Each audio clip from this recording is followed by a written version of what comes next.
alors d'abord, bon, je ne vais pas me présenter une deuxième fois, mais d'abord vous dire, moi je ne suis pas historien. Donc s'il y a des historiens dans la salle, ils peuvent être choqués de la façon dont je vais présenter les choses.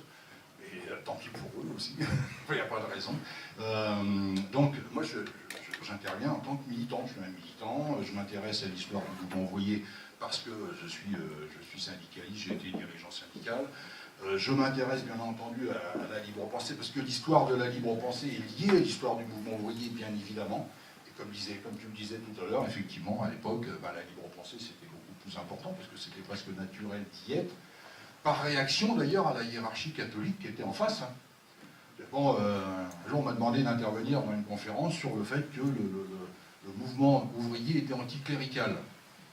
C'est plutôt la hiérarchie catholique qui est contre le mouvement ouvrier, c'est plutôt ça en fait, hein. On voit bien dès le départ en fait que les choses se sont constituées comme ça. Nécessairement, dans ce que je vais dire, il y a des oublis. Quand on veut parler de la guerre de 14-18, qui a duré plus de 4 ans, il faut parler déjà de ce qui s'est passé avant. C'est ce que tu disais tout à l'heure, Stéphane, effectivement, on ne peut pas parler de la guerre 14-18 sans voir les conflits d'intérêts qui existaient avant la guerre 14-18. On ne peut pas la caractériser. Et c'est comme ça qu'un certain nombre de dirigeants ouvriers... Qu'est-ce qu'il y a ? Il faut vraiment parler... Ah la vache, donc toi tu fais le contrôleur de son. Donc il y a un certain nombre de dirigeants du mouvement ouvrier qui n'ont pas caractérisé cette guerre comme ils auraient dû la caractériser. Qu'elle n'ait pas pu être empêchée par le mouvement ouvrier, c'est un autre aspect, ça. Hein. Mais pourquoi un certain nombre ont décidé de ne pas s'y opposer quand elle a été déclarée? Pourquoi un certain nombre au départ s'y sont opposés puis après se sont ralliés? Pourquoi un certain nombre ont lutté d'un bout à l'autre contre la guerre 14-18 et ses conséquences? C'est ça un petit peu donc l'objectif donc de l'intervention que je me propose de vous faire. Il y a nécessairement des gens que je ne vais pas nommer, pas parce que je les méprise ou que je pense que, mais par exemple, je ne vais pas parler d'Henri Barbus, parce que, donc, comme on m'a dit qu'il y avait l'ARAC qui était là, je pense que les camarades de l'ARAC vont dire un mot d'Henri Barbus, donc pas la peine qu'ils le diront mieux que moi, ils en parleront forcément, nécessairement mieux que moi. Je ne veux pas parler de tout, parce que je sais que de toute façon, moi, je faut qu'il y ait une place sur la discussion. Je ne veux pas, par exemple, j'ai rien prévu sur les conférences pacifistes de Zimmerwald et de Kienthal, parce que je sais que forcément il y a des camarades qui vont en parler, donc c'est pas la peine que donc on se chevauche, tu vas en parler, bon, donc c'est très bien effectivement comme ça. C'est important que je fasse cette précision, il me semble. Je suis complètement d'accord avec ce qu'a dit Stéphane sur les nuages qui s'accumulent. Vous avez vu, là, aux États-Unis, ils ont élu Donald Trump. Personnellement, si j'avais été américain, j'aurais pas voté. Pas le fait que je sois de formation libertaire. Hein. Franchement, je comprends qu'il y ait une majorité de gens qui ne votent pas aux États-Unis. Hein. Choisir entre la peste et le choléra. Ça va nous arriver.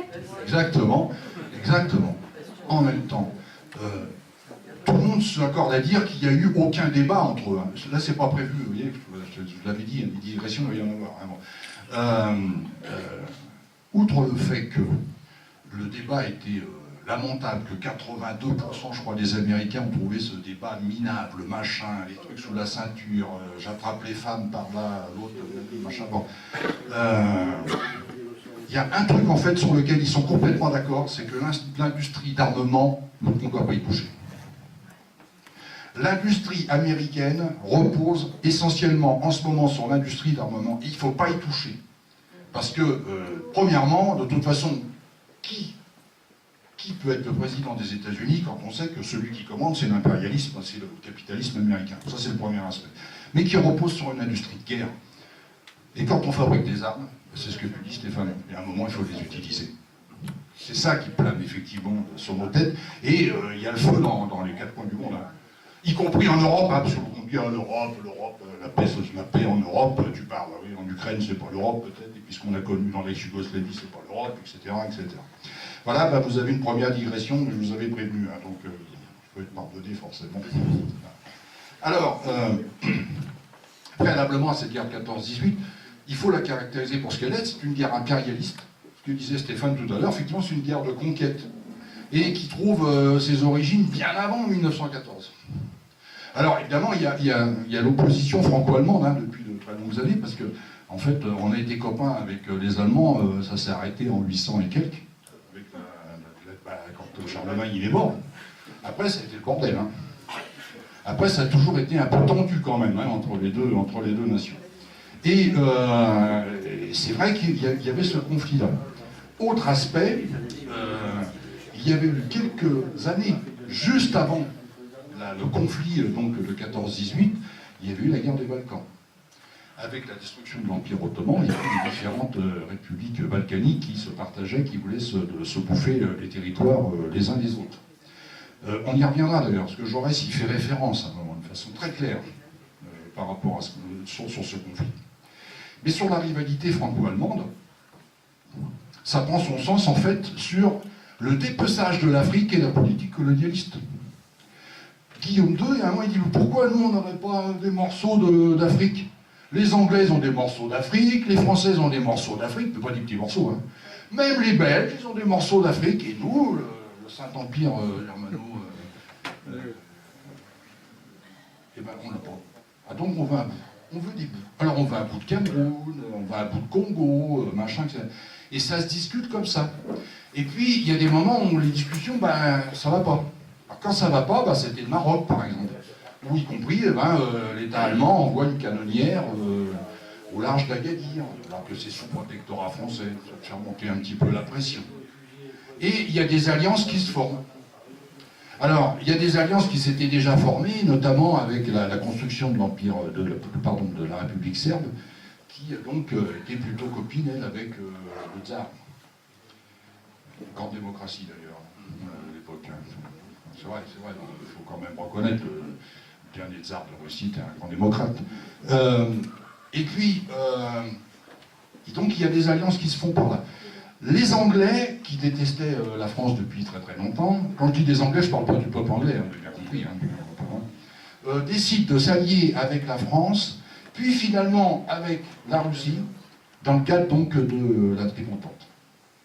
Et du coup, les Allemands qui eux soutiennent l'Empire austro-hongrois qui ne peut pas blairer des Serbes, ils forment donc une alliance avec donc l'Autriche-Hongrie, puisqu'à l'époque c'était un empire, et puis avec les Italiens. Donc on voit que les choses se préparent là, depuis un certain temps. Alors il y a beaucoup de gens qui expliquent qu'un jour, à Sarajevo, il y a un type un peu bizarre, nationaliste anarchiste. Là aussi c'est un bel oxymore, hein, donc qui met une balle dans la tête donc, à un prince présomptif héritier du trône. On n'est pas sûr que ce soit l'héritier du trône. Et à sa femme. Sa femme, c'est une roturière en plus. D'ailleurs, l'empereur Ferdinand d'Autriche, il avait dit, de toute façon, tu peux l'épouser. Vous pouvez l'épouser, c'est voussoiement, c'est ça. Mais elle ne sera jamais héritière, et tes mômes ne seront jamais héritiers du trône au cas où un jour toi tu le deviens. Donc, le type est un sombre con. Hein. Alors, c'était surtout, il disait qu'il était le meilleur tireur au fusil du monde. Il a des carnets de chasse, alors il a tué tout. Des éléphants, il a été en Australie, il a tué des kangourous. Il a tué une fois 2000 mouettes. C'est quand même que... Ah non, c'est vrai, hein. Non, mais je n'étais pas dans mon texte, mais je vous assure, hein, je m'en souviens très bien. Bon, il a tué 2000 mouettes, je veux dire, bon, c'est quand même le type quand même, vous voyez, qui a une activité politique particulièrement intéressante, constructive, dans le cadre de l'intérêt de son pays. Il n'y a aucun problème, il a tué des mouettes, lui.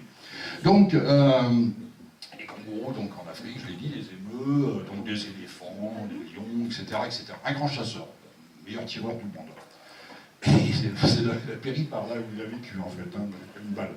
Donc, mais quand il se fait tuer, alors évidemment, c'est quand même un des princes héritiers du trône, il se fait tuer par donc un nationaliste serbe, tout le monde dit oulala, oulala.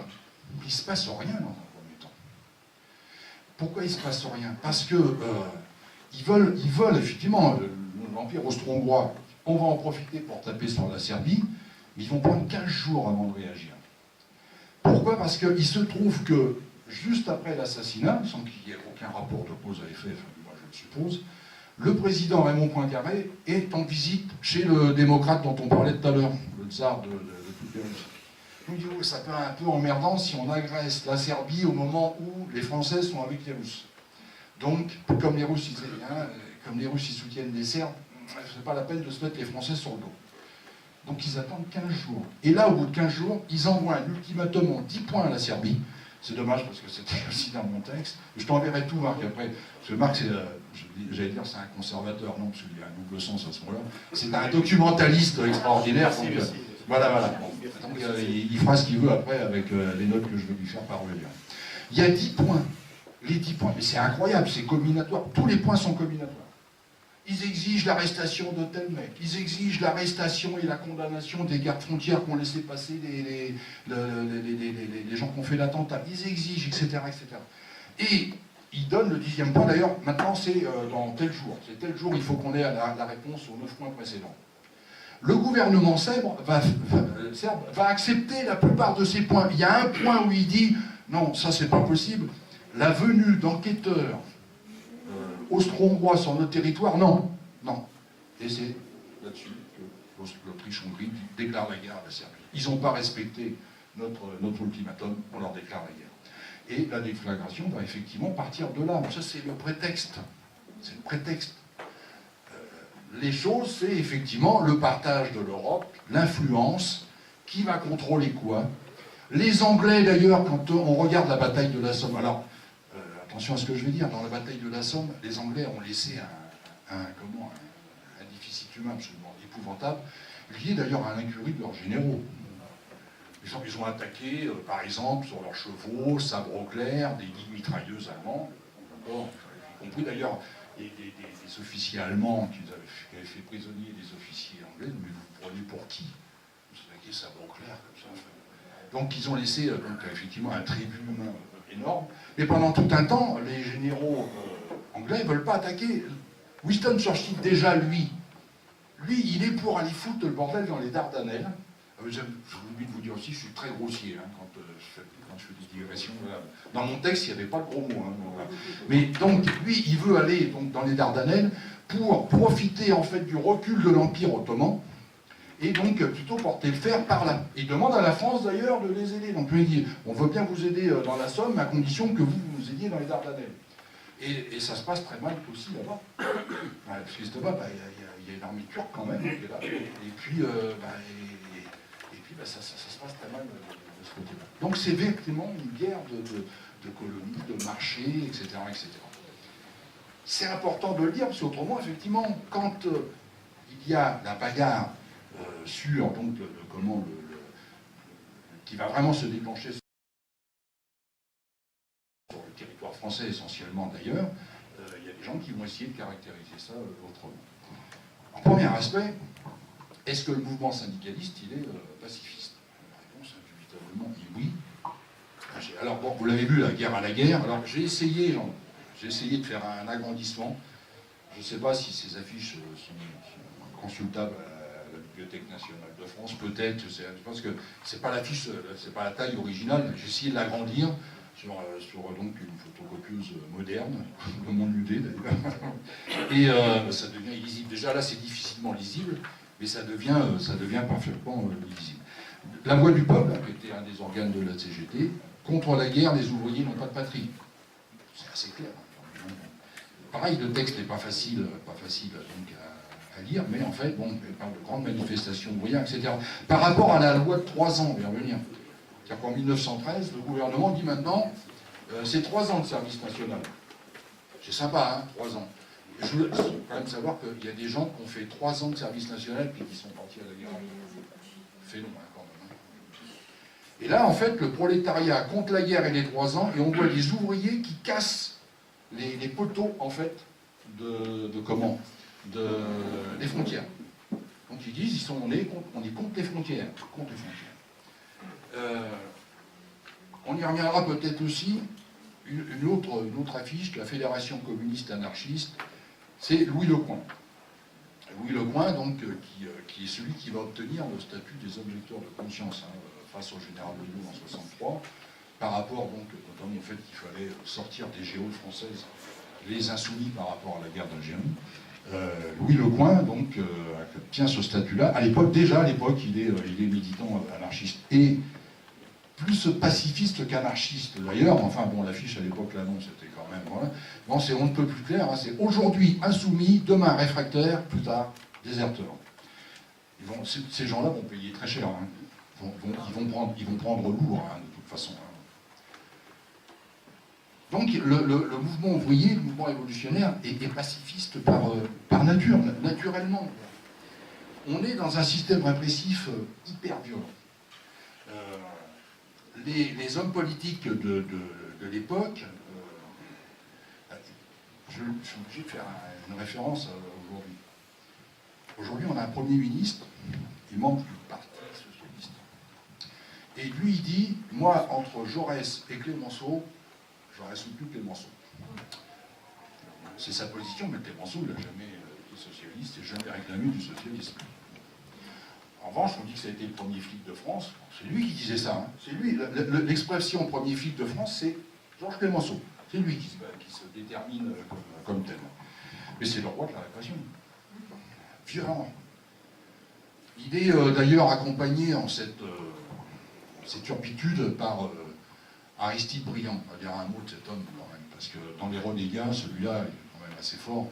Aristide Briand, c'était le copain au départ de Fernand Peloutier, fondateur des Bourses du Travail. Au départ, il était syndicaliste révolutionnaire. Au départ, il était pour la grève insurrectionnelle. Et à la fin, il va faire partie, il a été, je ne sais plus combien de fois, 10, 12 fois ministre, il a été chef du gouvernement pendant la déflagration. Il s'est opposé en 1916 quand les Allemands disent « Bon, là, on arrête là », c'est aussi, il faut quand même l'avoir en tête. On arrête là, c'est bon, on s'est fait assez de mal comme ça. Il dit « Non, non, non, les populations continuent ». 1916, si on avait écouté ce que disaient les Allemands, et le roi des Belges d'ailleurs à l'époque, qui lui en avait plein le dos aussi, eh bien, ça serait arrêté en 1916, ça aurait déjà été un petit peu moins grave. Hein, donc, non, on a continué 2 ans de plus. Donc, et Aristide Briand, il est dans cette configuration-là. Parlez par exemple de ce qui s'est passé avec la grève de Dravel, à Villeneuve-Saint-Georges, une carrière d'extraction. Ça se passe donc ça en 1908. Le premier flic de France, il est là, aux affaires. Comme il y a une grève, qu'elle est relativement violente, il fait tout simplement arrêter 31 dirigeants de la Confédération CGT. Et pas des grévistes, hein, aussi ils ont débrouillé. 31 dirigeants, c'est-à-dire qu'ils regardent, tous ceux qui dirigent la vieille CGT de l'époque, ils vont faire arrêter 31. Sympa, c'est bon. Aujourd'hui, il y a un État qui fait toujours ça, hein, c'est en Corée, hein, en Corée du Sud. En Corée... Comment ? Non, du Sud. Non, du Nord, il n'y a pas de... Non, du Nord, non. Dans le Nord, si tu veux, ils essaient aujourd'hui de créer des associations de défense de consommateurs, mais ils ont un peu de mal. Hein. Donc, en Corée du Sud, quand il y a une grève qui est déclenchée, ils arrêtent les secrétaires généraux des 2 confédérations. Même celui qui n'appelle pas à la grève. Ça, voilà, ça lui apprend... Voilà, autant qu'il appelle, c'est ce que lui dit l'autre d'ailleurs, comme ça on pourra au moins discuter ensemble en cellule. Bon. Donc il fait arrêter 31 dirigeants. La grève des cheminots de 1910, puis j'en parle d'autant plus sympathiquement, parce qu'elle a commencé donc, dans un patin donc, de laine, hein, donc, qui s'appelle Ternier. Donc, je ne vais pas tout vous dire, mais je t'enverrai tout ça, Marc, hein, après tu verras ce que tu en fais.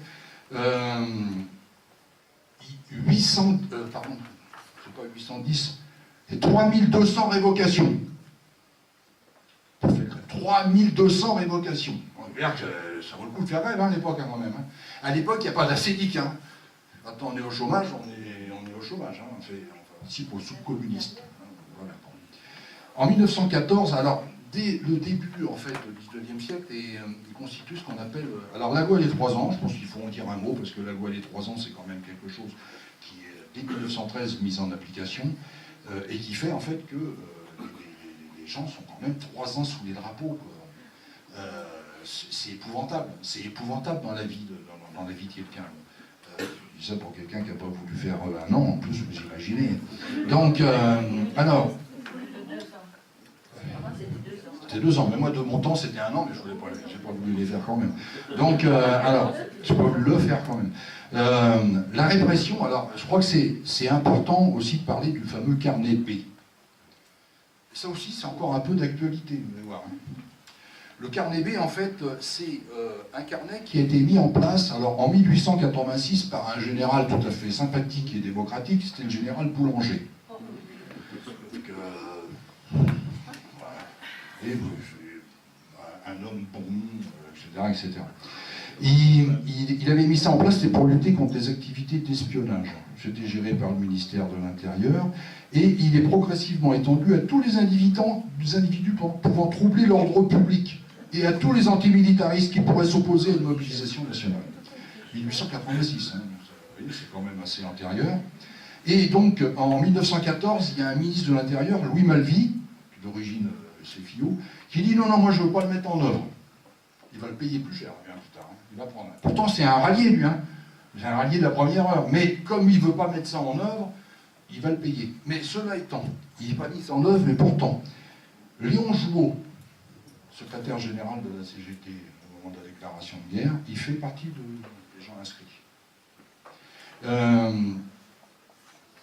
Des militants comme par exemple Broutchou, qui était le dirigeant anarcho-syndicaliste et notamment qui a fait toutes les grèves, qui a dirigé toutes les grèves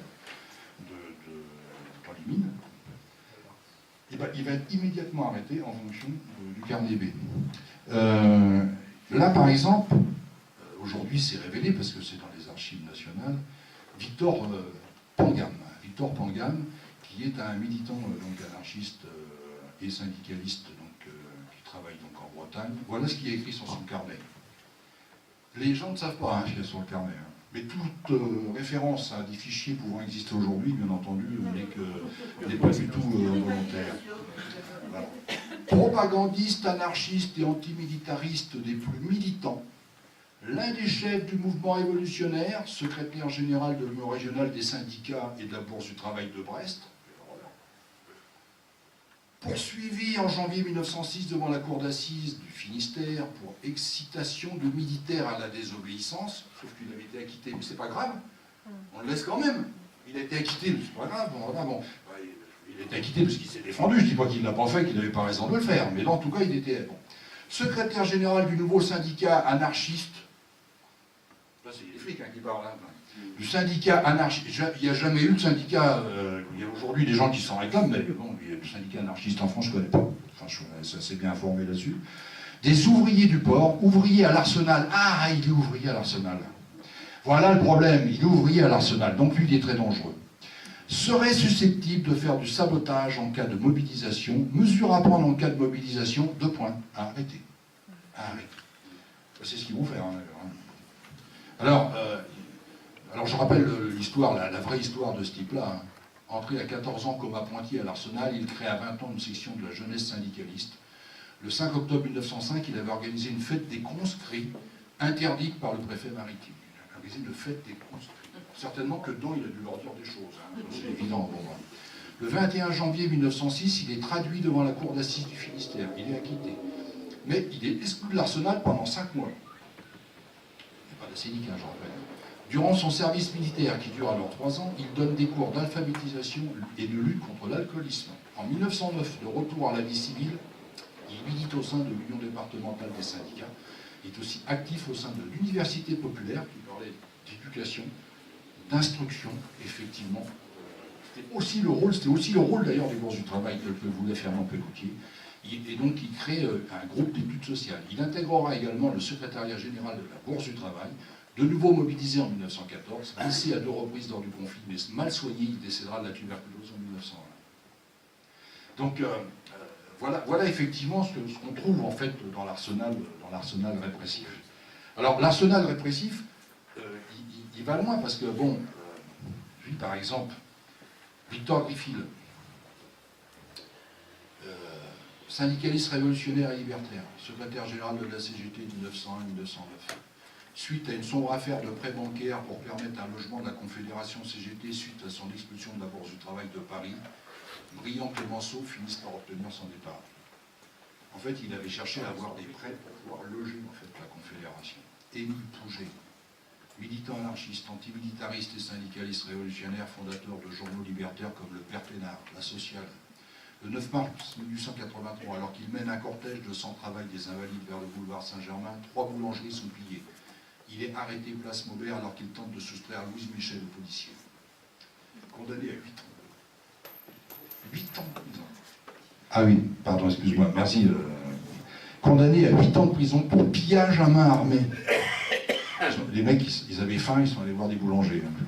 Incarcéré 5 ans entre 83 et 86 à la prison de Melun. Fut secrétaire adjoint de la section de fédération CGT de 1901 à 1908. Poursuivi, condamné au procès de 1883 pour la publication et diffusion d'une brochure antimilitariste. Pouget restera longtemps fidèle à ses convictions. Participera aussi au journal antimilitariste La Guerre sociale, fondé par Gustave Hervé en 1907. En 1909, il se retire de toute activité syndicale. Pourquoi? Parce que déjà, à l'époque, la vieille CGT était essentiellement dirigée jusqu'en 1909-1910 par le courant anarcho-syndicaliste. Et là, il y a les premières reconversions. Léon Jouot, qui avait été anarcho-syndicaliste, devient réformiste, et donc il y a un changement en fait au niveau de la direction confédérale. Émile Pouget, donc on ne le reverra pas. Pourtant, si vous avez l'occasion, en fait, vous allez sur Internet, cherchez Émile Pouget, il a écrit un texte sur le fédéralisme, appliqué en fait à l'organisation syndicale. S'il y en a qui ne savent pas ce que c'est que le fédéralisme, pas dans le fédéralisme ouvrier, il suffit de lire ce texte, c'est d'une limpidité encore d'actualité. Il y a aussi à la SFIO ceux qui se sont opposés au conflit. Et on ne peut pas, évidemment, parler de ceux qui se sont opposés au conflit sans évoquer Jean Jaurès. Impossible. Jean Jaurès, en fait, a fait... c'est pareil, la bibliographie, je te l'enverrai. Je me suis référé là donc au cahier du mouvement ouvrier, donc c'est un autre truc auquel j'appartiens, ça, tout à l'heure. C'est le Centre d'études de recherche des mouvements trotskistes et révolutionnaires internationaux, donc qui édite en fait donc un certain nombre de documents. Le discours de Bâle, je ne vais pas tout vous le dire, mais bon, qui avait été fait notamment juste après la guerre des Balkans, le discours de Bâle de Jean Jaurès. C'est un discours, le congrès de Bâle, c'est un discours contre la guerre. Donc il y a 500 délégués socialistes venus de 23 pays différents, parmi lesquels 123 Français. Ce qui est important d'avoir en tête quand même, c'est que on aime bien aujourd'hui encore dire « Ah, le mouvement syndical français par rapport aux autres, il n'y a pas beaucoup d'adhérents, et puis ils sont dans la contestation, machin, truc, etc. Alors que d'autres, non, ils sont vraiment puissants, etc. etc. » Un mot par rapport à ça, c'est que ceux qui sont pour qu'il y ait qu'un seul syndicat puissant, ils sont surtout pour qu'il n'y ait qu'un seul syndicat puissant en nombre, mais qui soit le moins revendicatif possible. Je vais donner un nom comme ça, François Fillon, tiens, par exemple. Donc il y en a qui sont intéressés par les débats à la primaire. Bon. Donc, à lui, il le dit, il dit il y a trop de syndicats en France, il faudrait qu'il y en ait beaucoup moins, mais qu'il faut beaucoup plus respectueux des choses. Donc voilà. Alors, à l'époque, il dit citoyens, nous sommes réunis ici en une heure de soucis et de responsabilité. Le poids des responsabilités a d'abord pesé le plus lourdement sur les épaules de nos frères des Balkans. Mais finalement, cette responsabilité inouïe pèse sur l'international, de l'international socialiste, tout entière. D'abord à cause de notre solidarité, et ensuite parce que nous devons empêcher que le conflit s'étende, qu'il dégénère en incendie et que les flammes enveloppent tous les travailleurs d'Europe. Empêcher cela, c'est le devoir de tous les travailleurs du monde entier. Il ne s'agit pas d'une question nationale. 1912. S'il y en a qui disent après qu'ils ne savaient pas, on peut bien, enfin bon. Il ne s'agit pas d'une question nationale, mais d'une question internationale. Récemment, la presse bourgeoise de France raillait en parlant du Congrès, et elle était d'avis qu'il s'agissait uniquement d'une parade socialiste, et que les socialistes savaient même très bien que la paix n'était pas du tout menacée. Ça, c'est la presse bourgeoise. On ne peut pas menacer en 1912. Ils voulaient seulement se donner après coup l'air d'avoir, par leur protestation, sauvé la patrie. Et dans les derniers jours, ces mêmes journaux furent obligés de plier les nouvelles les plus sérieuses. La vérité que l'insécurité et la confusion règnent partout. La vérité que la classe capitaliste est elle-même divisée et séparée en deux camps qu'elle ignore si elle a plus à gagner ou à perdre à un choc général. La vérité que tous les gouvernements de crainte des conséquences imminentes ne peuvent arriver à prendre une résolution. Je ne vais pas tout vous lire le reste, mais je vais vous lire la fin. La pensée et la paix remplit toutes les têtes, et si les gouvernements sont indécis et hésitent, nous devons mettre en œuvre l'action prolétarienne. C'est la lutte de ce congrès, il n'y a pas de plus noble. Déjà, tant de pensées, tant d'espoirs se sont élevés vers cette voûte. Et quelque haut que puisse être s'est envolé ses rêves, il ne peut y avoir rien de plus sublime que la volonté de faire vivre la justice et la paix. Cette même église, le congrès de Bâle, il a lieu dans l'église, a vu siéger une assemblée d'évêques. D'abord, ils sont obligés d'aller en Suisse déjà. Et puis après, ils peuvent. Une assemblée d'évêques qui s'est déchirée dans la lutte contre le schisme et la désagrégation. Quel contraste avec la séance d'aujourd'hui. Nous ne sommes pas divisés ici du fait d'antagonisme d'intérêts, mais nous, unis par le cœur, la pensée, la doctrine, l'action, la volonté, nous quitterons cette salle en jurant de sauver la paix et la civilisation. Nous penserons à ces mots qu'un Allemand a prononcés récemment. Les gouvernements réfléchiront que s'ils amènent le danger de la guerre, les peuples pourront facilement faire le calcul que leur propre révolution leur coûtera moins de victimes que la guerre des autres.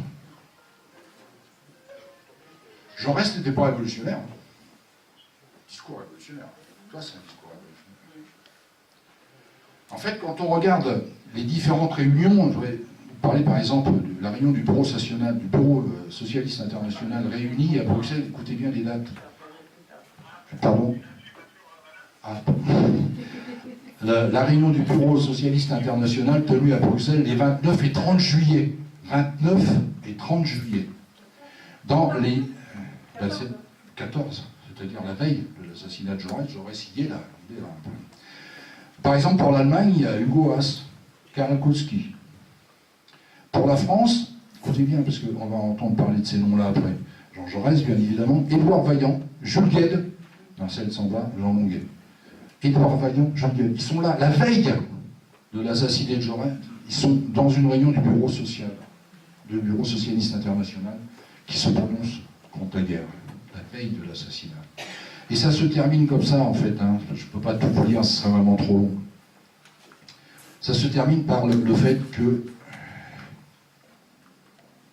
le Bureau socialiste international félicite chaleureusement le prolétariat de la Russie de son attitude révolutionnaire et l'invite à persévérer contre le tsarisme dans ses efforts héroïques qui constituent la garantie la plus efficace contre la menace de la guerre mondiale.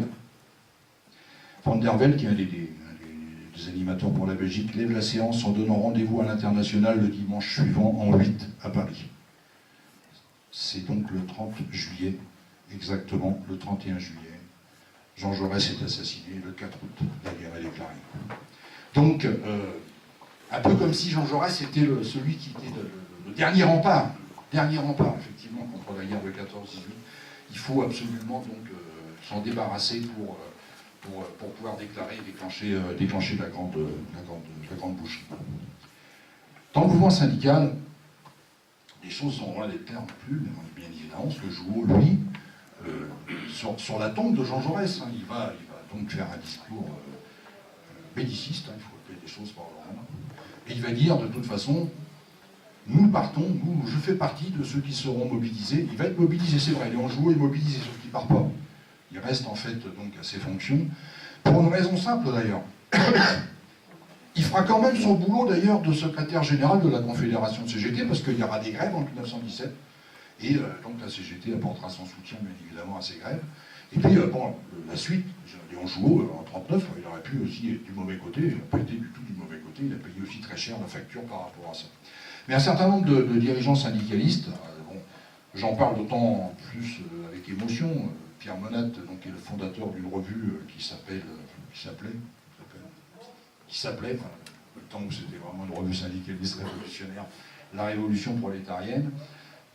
Pierre Monat, donc, est au bureau confédéral, il est syndicat des correcteurs, syndicat CGT des correcteurs, et donc il est au bureau confédéral avec un certain nombre d'autres camarades, donc d'origine anarcho-syndicaliste également. Quand le bureau confédéral va prendre une position en faveur de la guerre, il va démissionner publiquement. Il va démissionner publiquement parce que c'est la seule façon pour lui de marquer véritablement les esprits. Lui sera mobilisé, puis il va y aller, il va y aller au casse-pipe. Bon. Donc il va en fait effectivement se positionner en fait contre la guerre, avec d'autres de ses camarades, donc Alfred Rosmer par exemple, pour parler de lui et d'autres. Et puis il y a des gens, on va voir, chez les syndicalistes qui au départ sont contre la guerre. C'est le cas par exemple donc, de Alphonse Mérem. Donc lui, donc, il est du Nord. Il est secrétaire de la Fédération du cuivre, puis de la Fédération des métaux. Au départ, il est très anarcho-syndicaliste, il est hostile à toute collaboration avec la SFIO. Il n'est pas seulement pour l'indépendance du syndicat par rapport au parti, mais il ne veut pas les voir. Quoi. Il est artisan de la charte d'Amiens, la charte d'Amiens donc, qui justement préconise la totale séparation en fait. Bon, le mouvement politique peut continuer par ailleurs ce qu'il veut, mais nous en fait, le syndicat se suffit à lui-même. Lors du congrès de Marseille, donc, qui défend le bureau dans la majorité, sont emprisonnés pendant les grèves de Draveil, tout à l'heure, 35 personnes en tôle. Au moment de l'adhésion de la CGT à l'Union Sacrée, il est l'un des premiers à critiquer cette politique. Et puis, il va évoluer. Et à partir de 1916, alors qu'il est considéré comme le meneur de la minorité pacifiste, il se détache du courant pacifiste, puis se rallie à Longuejouot, devient un adversaire résolu de la révolution russe par refus de la violence révolutionnaire. Il va jusqu'à s'opposer aux grèves de 1919. Il y aura effectivement des grèves par rapport au retour aux conditions de travail et de vie. Devient un des porte-parole les plus en vue de la majorité confédérale, hostile donc à la montée en influence de la minorité révolutionnaire, approbateur du réformisme économique de Léon Jouot. Il cessera son activité donc en 1923 et puis il décédera donc en 1925. Donc il y a effectivement des gens qui donc évoluent comme ça. Dans la SFIO, je vois qu'il y a aussi le bouquin de notre camarade Pierre Roy. Je parlais tout à l'heure avec le camarade de la Fédération de la Libre Pensée de Marseille. C'est assez rigolo. C'est que des fois, on parle de Pierre Roy comme historien. On oublie simplement de dire que c'est un dirigeant de la Fédération nationale de la Libre Pensée. Alors je le dis, parce que, bon, il y a un de ses ouvrages là, qui est derrière à votre disposition. Pierre Brison, donc, professeur de l'enseignement supérieur, élu député socialiste de l'Allier, avec ses potes Jean-Pierre Raffin-Dugaine et Alexandre Marius, dit Alexandre Blanc, ce sont les trois qui vont s'opposer pendant toute la guerre, s'opposer au vote des crédits de guerre, s'opposer à toutes les orientations, s'opposer au fait que, parce que, un petit mot encore pour les canailles qui étaient donc Aristide Briand et Clémenceau. Alors Clémenceau, une petite nuance par rapport à ça, Clémenceau en fait, lui il avait rétabli quand même le pouvoir civil par rapport au pouvoir militaire sur l'aspect justice. Alors qu'Aristide Briand, il avait confié tout ce qui dépendait de la justice à la justice militaire. Clémenceau disait la justice militaire est à la justice que la musique militaire est à la musique. Le sens de la formule. C'est lui qui avait dit à propos du président qui s'était fait, il était un président du XXe siècle qui était mort suite à une fellation un peu trop abusée. Il a dit il voulait être César, il n'a été que pompé. Ouais, ça c'était Clémenceau, ça. Il avait le sens des formules comme ça. Bon. Mais là, il y a un débat donc, qui a lieu le 24 juin 1916 à l'Assemblée nationale. Avec des trucs, alors les mecs, ils n'iront pas que l'eau de la cuillère, hein, par exemple, nos trois amis. Ils crient « Vive Liebknecht ». Alors, je suis très mauvais dans les prononciations allemandes. Karl Liebknecht était en fait donc, celui qui s'est opposé, dans un premier temps, tout seul, dans le Reichstag, tout seul, contre la guerre, donc contre la délégation et le vote des crédits. Il va finir par allier plus de 30 parlementaires socialistes à sa cause. Lui aussi, il va payer très cher, il va payer de sa vie, carrément. Et donc, mais oui, mais la minorité allemande a eu ce courage, pas vous, etc., etc. Bon, ils sont en train de charrier là, nos trois bons hommes. Et lui qui dit, Brison, il continue, qui sont l'espoir du monde dans le combat contre le fléau le plus terrible qui soit jamais abattu sur les hommes. Ils luttent contre la guerre, ils luttent contre l'Empire, ils luttent pour la paix immédiate sans annexion. Donc en fait, il rend hommage au Parlement français à son camarade Karl Liebknecht. Et donc, il continue, ces héroïques socialistes de la minorité allemande, les nations, leur territoire, leur liberté sont servis par l'héroïsme invisible. La prolongation de la guerre n'est plus depuis longtemps déjà qu'une barbarie militairement inutile. Et à la fin, ça se passe mal pour eux, parce que le président, en fait, il dit « Je vous rappelle formellement à l'ordre, je vous invite à ne pas continuer sur ce ton ». Et là, il y a tous les autres qui crient, les députés « Très bien, très bien, monsieur le ministre des Finances, vous n'en avez pas le droit ».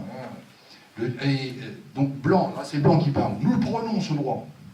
Monsieur le ministre des Finances, vous n'avez pas le droit, oui, sur les bancs du Parti Socialiste, au centre. Retournez donc en Suisse. Là, il parle effectivement de la conférence pacifiste. Le président, je ne laisserai pas mettre en cause ici la personne de monsieur le président de la République. J'ai peut-être mal entendu notre phrase, car monsieur Brison parlait bas. Raphaël Huygens, personne n'est nommé. Monsieur le président, laissez-moi faire mon devoir. Voulez-vous, monsieur Brison, relire votre dernière phrase? Raphaël Huygens, personne n'est nommé. Monsieur le président, si vous avez parlé, je crois, d'amnistie, médias, c'est l'opinion des socialistes allemands, je ne dis rien si c'est la vôtre, je ne puis passer sur cette parole sans protester. Monsieur le président, c'est la nôtre. C'est-à-dire que, effectivement, leur position, c'est de dire maintenant, c'est tout. On arrête les machins, on amnistie ceux qui sont contre, on libère, on ouvre les prisons en quelque sorte. Et là, donc, à la fin, ça se termine. Donc, il y a un député socialiste qui dit, je constate que dans la Chambre française, il n'y a que 3 socialistes pour approuver de pareilles paroles. Il y a Blanc qui lui dit, il y a beaucoup de soldats qui pensent comme. Alors, ce sont des gens qui, eux, vont évoluer vers l'international communiste. Par rapport aux itinéraires des uns et des autres, c'est très varié. J'ai regardé, je me suis attaché à regarder également ce qu'ont fait les femmes pendant la guerre de 14-18. C'est assez impressionnant. Il y a la lettre déjà de Marie Guyot qui écrit donc à Pierre Monat, dirigeant donc de la CGT suite à sa démission. Alors elle, c'est pareil, hein, Marie Guyot, elle va être virée d'éducation nationale. Il faudra qu'elle attende, je pense, si ma mémoire est bonne, 1925 pour pouvoir retrouver son poste. Elle va passer donc à la CGT au moment de la scission entre les deux organisations syndicales. 1919, bon, je sais plus, elle est réintégrée en juin 1924. Donc elle est virée en 1914, 10 ans, hein, 10 ans sans revenu. Donc Pierre Monat, j'en ai effectivement déjà parlé. Et alors, sur les autres femmes, alors c'est pareil, je ne peux pas toutes les nommer. Il y a Louise Sobono, qui a fait un travail donc, extraordinaire. Pourtant, à la fin, elle va être vraiment dans l'opposition en fait à la direction de la SFIO. Mais au moment de la scission dans la SFIO, elle n'ira pas avec la section française de l'Internationale communiste, le Parti communiste français. Elle va rester à la SFIO. Et en fait, on a tous les cas de figure. Hélène Brion, alors elle c'est pareil, on ne peut pas ne pas la nommer. Hélène Brion, alors elle est plus féministe que syndicaliste. Elle avait été donc poursuivie, hein, elle passe quand même quasiment en cours pour trahison, hein, donc bon, propagande défaitiste, hein, c'est-à-dire qu'à l'époque, toute personne qui n'est pas belliciste est défaitiste. Donc un pacifiste, il n'est pas spécialement défaitiste, enfin, moi j'ai rien contre le défaitisme révolutionnaire personnellement, mais en tout état de cause, à partir du moment où la personne n'est pas belliciste, elle est défaitiste. Et si elle est défaitiste, c'est qu'elle marche pour l'Allemagne. Donc elle passe en procès, et donc elle répond. L'accusation prétend que sous prétexte de féminisme, je fais du pacifisme. Elle déforme ma propagande pour les besoins de sa cause. J'affirme que c'est le contraire. Je suis ennemi de la guerre parce que féministe. La guerre est le triomphe de la force brutale. Le féminisme ne peut triompher que par la force morale et la valeur intellectuelle. Il y a antinomie entre les deux. Et au moment de son... Alors, elle passe en conseil de guerre. Hein. Au moment du premier conseil de guerre, donc en mars 1918, elle plaide pour la cause du féminisme et elle dit en fait au juge, mais vous ne pouvez pas me poursuivre. Puisque les femmes n'ont aucun droit dans ce pays, vous ne pouvez pas me poursuivre pour mes opinions politiques, puisque vous daignez aux femmes d'avoir une opinion politique, donc je ne peux pas être poursuivi pour délit politique. Bon, ils vont quand même la condamner, hein, quand même 3 ans de prison. Donc, Séverine dit Caroline Rémy, née Caroline Rémy dit Séverine, pareil, bon, écrivaine et journaliste libertaire. Ce sont toutes ces femmes, en fait, qui donc, ont contribué d'une façon, alors elle, constante, hein, donc à lutter contre la guerre. Pas forcément sur une logique révolutionnaire, mais sur le fait que, bah oui, les maris, les frères, les fils, donc, périssaient au front. J'en regarde là, il faut que j'avance un peu. Alors,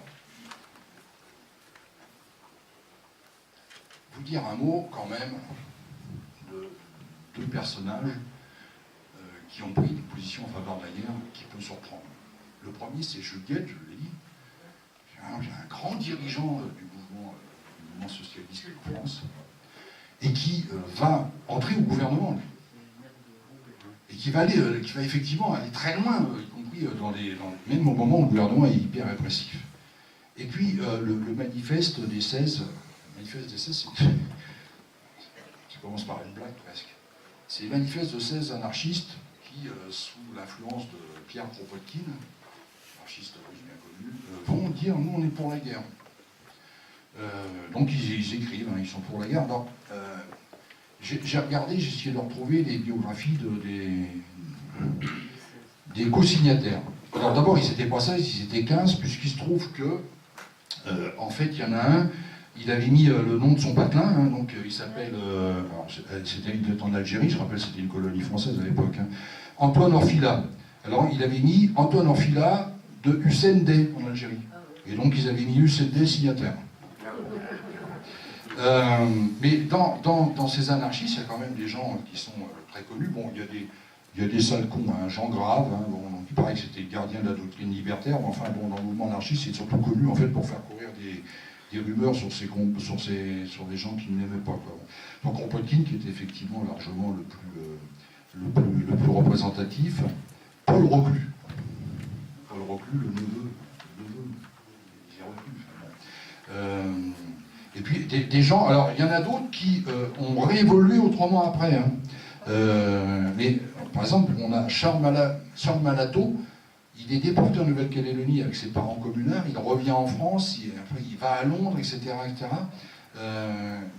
Et puis le manifeste des 16 a été un des grands défenseurs de Francisco Ferrer.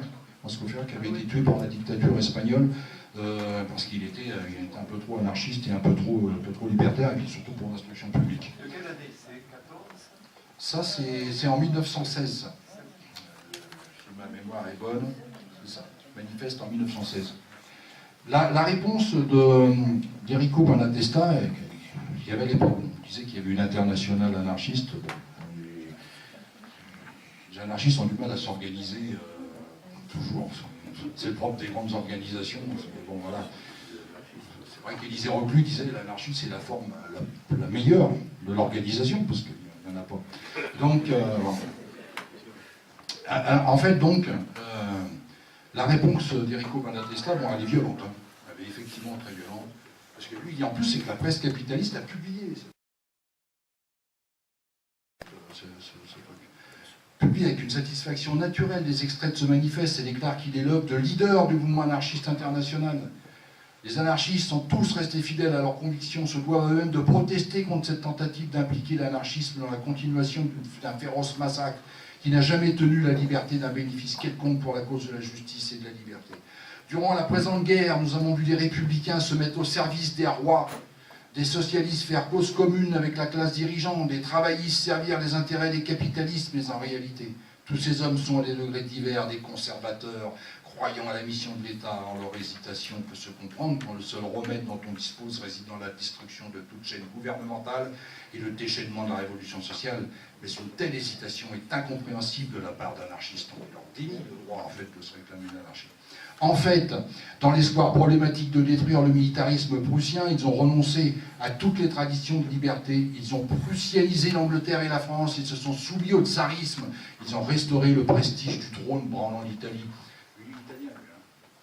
L'Italie, je rappelle quand même, tout au début, l'Italie faisait partie de l'entente avec l'Allemagne, puis après elle a négocié son ralliement en fonction des territoires. Si vous me donnez ça, je vais là, machin, etc. Puis finalement, ils sont ralliés à la France. Si grande que puisse être la défaite de l'armée allemande, s'il est vrai qu'elle sera battue, ne sera jamais possible d'empêcher les patriotes allemands de penser à une revanche et de la préparer, en 1916, et de la préparer. Et les patriotes des autres pays, très raisonnablement de leur point de vue, voudront eux-mêmes se tenir de près de façon à n'être pas surpris par une attaque. Cela signifie que le militarisme prussien deviendra une institution permanente et régulière dans tous les pays. Je vais vous dire la fin, parce que je commence effectivement, on approche de midi. Aujourd'hui, comme toujours, comme ceci est notre devise, abat les capitalistes et les gouvernements. Tous les capitalistes et tous les gouvernements, vivent les peuples et tous les peuples. Je crois, Reut avait dit que tu diffuserais la lettre de Léon Trotsky à Juliette, je ne sais pas si tu l'as fait. Je vous invite à la lire. Je ne vais pas vous la lire parce qu'elle est très longue. Bon, je vous invite à la lire, cette lettre, parce que il y a tout le temps. Il y a effectivement tout le temps. C'est-à-dire qu'il écrit à Juliette, c'est la fameuse formule où il finit, on lui dit Juliette, descendez de votre automobile militaire, etc. Bon. Où il dit, mais vous-même, qui avez été un des grands chefs historiques, oui, vous, Juliette, au même titre que, bon, qu'est-ce que vous faites là, quoi? Comment vous pouvez-vous, Juliette, organiser mon expulsion, moi, Léon Trotsky, de France? Cette lettre, elle se termine également d'une façon très, très précise. Oui, voilà, il y a un moment, il lui dit quand même, je vous le dis quand même ce passage, je ne vous dissimulerai pas que les motifs de mon expulsion n'ont pour moi rien de mystérieux. Il s'agit de mesures répressives envers un socialiste internationaliste, un de ceux qui ne veulent pas assumer le rôle d'avocat ou d'esclave volontaire de la guerre impérialiste. Mais les motifs de la mesure qui me frappent ne m'ont jamais été donnés à moi l'intéressé. Par contre, ils ont été exposés par M. Briand. Il ne s'écrivait pas de la même façon, enfin c'est vrai qu'il était plutôt terne finalement. Enfin non, puis il était particulièrement brillant comme orateur, cet imbécile-là. Ouais. À des députés, genre, à Marseille, il y a un groupe de soldats russes mutinés tuèrent en août leur colonel. La perquisition aurait révélé que quelques-uns de ces soldats possédaient des numéros de Notre Parole. Le Parole, c'était le journal dont il était responsable. C'était donc la version mise en place par le commandant. Donc il était qualifié d'étranger indésirable. Et il dit en fait c'est vous, Juliette, qui avez fait cette saloperie. Avec l'opposition française, avec Monat, Mérem, Somono, Rosmer, Bourderon, Loriot, Guilbault et tant d'autres, nous avons partagé l'honneur d'être accusés de germanophilie. Vous avez enfermé Louise Somono dans une de vos prisons, mais avez-vous diminué pour cela le désespoir des femmes de ce pays? Vous pouvez arrêter des centaines de zimmerwaldiens pour avoir chargé votre presse de découvrir une fois de plus de calomnies policières. Mais pouvez-vous rendre aux femmes leur mari, aux mères leur fils, aux enfants leur père, aux infirmes leur force et leur santé, au peuple trompé et saigné à blanc, la confiance en ceux qui l'ont trompé? Descendez, Juliette, de votre automobile militaire. Sortez de la cage où l'État capitaliste vous a enfermé. Et regardez un peu autour de vous, peut-être le destin aura une dernière fois pitié de votre triste vieillesse. Et pourrez-vous percevoir le bruit sourd des événements qui s'approchent? Nous les attendons, nous les appelons, nous les préparons. Le sort de la France serait trop affreux si le calvaire de ces masses ouvrières ne conduisait pas une grande revanche, notre revanche. Il n'y aura pas de place pour vous, Juliette, ni pour les vôtres. Expulsé par vous, je quitte la France avec une foi profonde dans notre triomphe. Par-dessus votre tête, j'envoie un salut fraternel au prolétariat français qui s'éveille aux grandes destinées, sans vous et contre vous. Vive la France socialiste.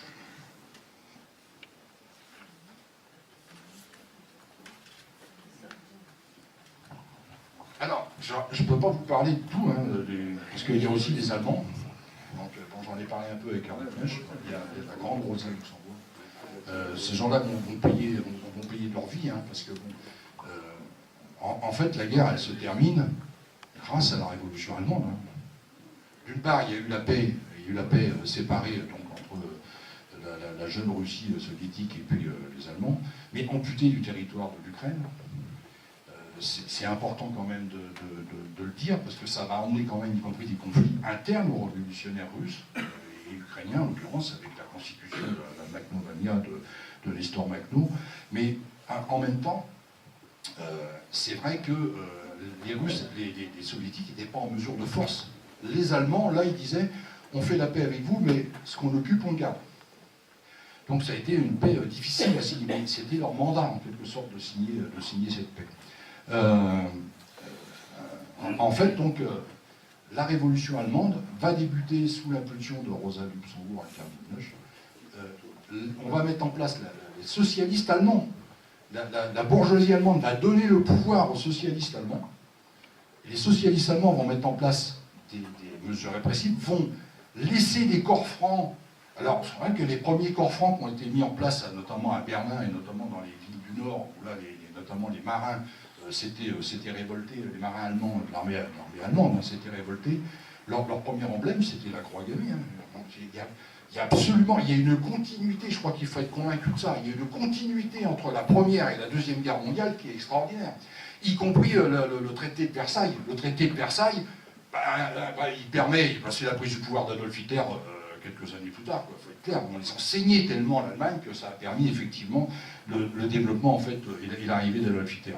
Je voulais vous parler, je vais quand même en dire un mot, parce que la guerre est broyeuse. Pourquoi des gens peuvent à un moment changer d'opinion à ce point? La guerre broie effectivement les gens. Les gens, on est tous les uns et les autres, on est bien et bien obligés de subir en fait les pressions de la société, etc. etc. Et quand on est tout seul, qu'on rentre le soir, on subit une pression de la société, parce qu'on est abreuvé par ce qu'il faut au niveau de la télé, etc. Bon. Mais là, effectivement, c'est y compris broyeuse organisation. L'IWW, International World of Workers, qui était un syndicat révolutionnaire de 1907, en fait, va péricliter à partir de la guerre de 14-18. De 14 à 16, les États-Unis ne sont pas dans la guerre, mais ils en bénéficient fichtrement, énormément, parce que c'est eux qui nourrissent l'Europe en quelque sorte, hein, et puis qui la nourrissent militairement. Puis ils vont entrer dans la guerre. Et les syndicalistes en fait, de l'IWW en fait, vont payer très cher, parce qu'ils organisent une grève, notamment en 1917 dans les mines, et on dit c'est une grève pro-allemande. C'est-à-dire que de l'autre côté de l'Atlantique, là-bas ça cogne. Hein. Il y a une anecdote, le compagnon d'Emma Goldman, militante anarchiste et pacifiste également, d'origine russe mais qui était aux États-Unis, les hommes de main du patronat l'attrapent, ils foutent une rouste, ils lui mettent des immondices dans les oreilles, machin, en bonne tradition américaine, donc quand même un pays naturellement violent, hein. Ils lui mettent du goudron et des plumes, c'est joli, et puis ils vont lui graver IWW dans le dos avec une cigarette allumée. Ce sont des gens, vous voyez, très raffinés, quoi. Il y a ceux aussi qui laissent leur vie, hein. Bon, ça ne va pas avec le dos de la cuillère, c'est des fois l'État, c'est des fois les milices patronales. Enfin, on peut expliquer que le mouvement ouvrier américain parfois est violent, mais il est quand même obligé de se défendre par rapport à cet aspect-là. Mais ce sont des organisations qui n'ont pas survécu à la guerre. L'IWW, elle n'a pas survécu à la guerre. Donc ils ont fini effectivement par péricliter et puis par disparaître. Alors, il y a la fin de cette guerre.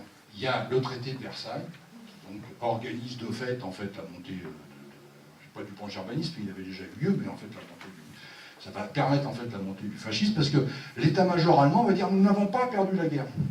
Alors d'abord, la population allemande n'a pas vu la guerre sur son territoire. C'est la différence de 39-45. Mais ça s'est arrêté en fait aux frontières.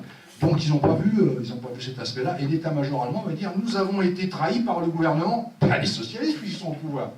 Donc ils ont réduit à néant effectivement l'opposition révolutionnaire de Rosa Luxembourg et de ses amis, mais c'est pas pour autant qu'ils avaient réduit l'opposition militaire et ils avaient réglé le problème de la bourgeoisie allemande. Hein. Bon, ça c'est le premier aspect. Deuxième aspect, toutes les armées qui s'étaient battues jusque-là se sont dressées contre la jeune République soviétique. Donc ils ont contribué à isoler cette République. On a détruit la révolution allemande, puis on a isolé la République soviétique, a favorisé aussi, d'une certaine façon, très largement, un certain Joseph Staline. La continuité, pour moi, elle est totale entre les deux conflits, c'est presque linéaire, Donc, et puis, après, il y a des scissions, etc. Ça a affecté les scissions, dans le mouvement ouvrier, dans le mouvement syndical. Donc, c'est évident que tout ça a des conséquences dont on paye encore aujourd'hui, en fait, des causes dont on paye encore aujourd'hui les conséquences. Donc, je vais arrêter là, parce que, bon, là, ça y est, midi est passé. Et puis, il y a un moment, on parle sous pression de l'apéro, donc ça, c'est pas bon. Mais, simplement dire que, oui, nous, notre combat à nous, c'est effectivement un combat pacifiste, c'est un combat pour la réhabilitation des fusillés, pour l'exemple. Ce sont des combats qui, en quelque sorte, doivent être menés jusqu'au bout. La réhabilitation des fusillés, pour l'exemple, c'est pour que ça n'existe plus jamais. Et qui sont encore capables d'interdire de façon grave. Peut-être le savez-vous, peut-être ne le savez-vous pas. La peine de mort a été interdite en France en 1981. On se souvient, c'était 8 ans. Nous, il se trouve qu'on a dans notre fédération, on a un camarade militaire. Pas militariste, militaire de réserve. Hein. Je vous rassure quand même, bon, sous le drapeau, il ne pourrait pas faire ce qu'il fait. Il nous a expliqué que jusqu'en 2002, la peine de mort était interdite en France, mais jusqu'en 2002, le code militaire n'avait pas abrogé la peine de mort. C'est-à-dire que jusqu'en 2000, ils l'ont pas fait, mais enfin, ils l'ont pas fait. Quand on envoie des hommes se battre, on les condamne à mort quelquefois. Bon. Mais ils ne l'ont pas fait, il n'y a pas eu d'exécution suite à un tribunal, un tribunal militaire, mais jusqu'en 2002, ils avaient encore le droit de tuer leurs propres hommes. Donc vous voyez, les choses avancent quand même relativement lentement. Hein, bon, donc on a vu 20 ans, hein, plus de 20 ans donc, pour passer de l'un à complètement l'autre. C'est tout à fait évident. Donc c'est véritablement un combat d'actualité. Moi je me souviens d'être intervenu un jour dans un département, on disait, ah oui, mais vous parlez du passé, c'est un combat violemment d'actualité par rapport donc, aux différents conflits qui martyrisent le monde à l'heure actuelle. Et notre combat pour la réhabilitation, de ce point de vue-là, c'est aussi le combat pour le pacifisme, pas la non-violence. Hein. Moi je ne suis pas non-violent. Hein. Je suis pacifiste, mais pas non-violent. Louis Lecoing, il était vraiment pacifiste. Il était loin d'être non-violent, Louis Lecoing. Hein. Une fois, il a même sorti un pétard pour obtenir le droit de parole dans une assemblée socialiste. Bien que, bon, hein, il a tiré en l'air, hein, bon. Donc, voilà, bon. Mais en tout état de cause, effectivement, parce qu'on n'a absolument rien à gagner dans les conflits de type impérialiste. C'était un conflit de type impérialiste. Il fallait être contre ce conflit. C'est pas parce qu'on aurait été contre qu'on aurait gagné, mais au moins fallait-il le faire. Ça, c'est le premier aspect. Et je voulais terminer par rapport à cet aspect-là des choses, c'est que l'International socialiste a envoyé un courrier à l'ensemble des organisations syndicales au monde pour est-ce que vous seriez d'accord pour déclencher la grève si la guerre se déclarait. Il y a eu, je crois, je ne sais plus, 200 et quelques lettres envoyées, il y a eu 3 réponses. Mais il y avait la réponse de la CGT. Merci.